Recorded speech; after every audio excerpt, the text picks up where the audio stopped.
mhlambe ofuna ithuba lokuthi aye ekhaya uyena otesta ukudla kwakho Nkosi before udla sizoyimisa kanjani manje lento awubeke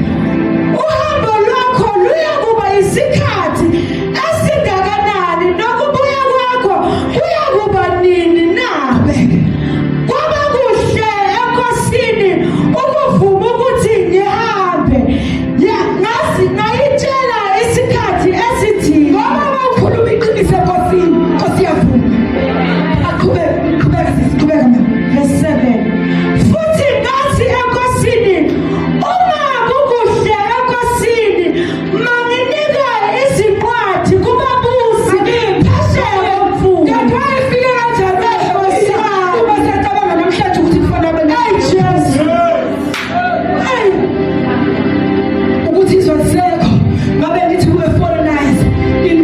relation sasingaba abafokazi kodwa ngoJesu sangena nathi asiyekele lapho izothukungibambezela ngicela uphinde uvise elingenhla sisilethi futhi Nkosi verse 7 please futhi nathi enkosini uma kukuhle enkosini manginika izinqwathi kubabusi phesheya komfula Nehemiya usupheke kahle kangaka kanti awunamvume yovela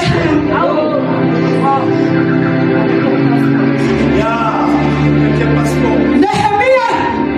usumemezela iwayini ekusena bintambama mhlawumbe ungangiphuza kanti ubungena ngopoto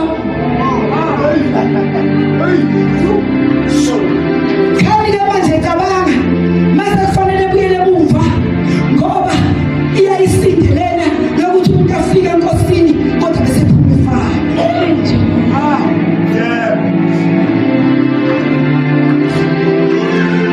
iyayibenzima lena ithi usukhona usumzalwane ungabusanishiqinisa enkosini bese nje uphuma ufa ungene nganancwadi kodwa manje usefuna iy'ncwadi enkosini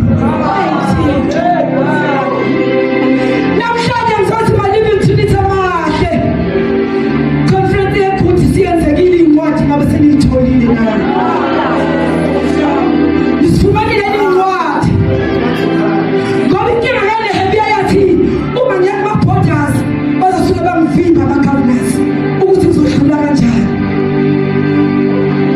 uyasibona lesi simo sishiya ekhaya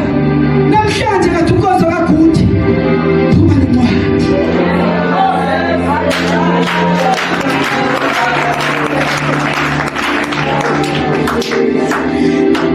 inkinga nina nibona bamfundise ekhuluma ngencwadi asithathe thina nencwadi ukuthi yena mhlawumbe imi kanjani phakathi kodwa incwadi masisebenzise kahulumeni siyibuka ukuthi ibhalwe ubani